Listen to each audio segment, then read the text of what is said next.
прво што треба во судството е антинепотистички закон, да не може мајка да биде судика, татко да биде обвинител, синот адвокат, ќерката нотар во исто апелационо подрачје, тоа што треба да се разделат.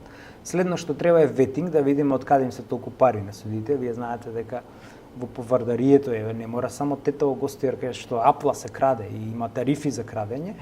Имате ви во повардарија случаи на хациенди на судии, кои што милиони суми се опрашање. Од каде им се тие пари, исто плата зимаме ние со судиите. Следното е појачување на критериумите за избор. Сега со 6 просек и неписмениот драч што си вадат дипломи од British Council фалсификувани што ги фатија. Стануваат судии, тие не знаат пресуда да прочитаат. Значи појачување на критериумите, треба да имаат просек тие луѓе, треба да поминат тестови.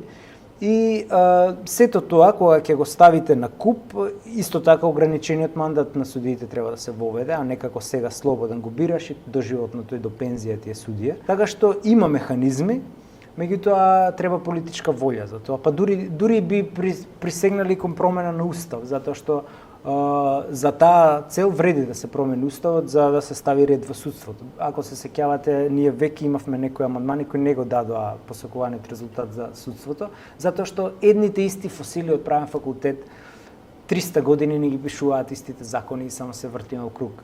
Додека не влезе свежа крв секаде, дури и сега имате, јас само сум предал на деца кои се брилијантни, кои завршиле во Страсбур, работат во Страсбур, кои работи во Барселона, брилијантни деца кои ги избркаа.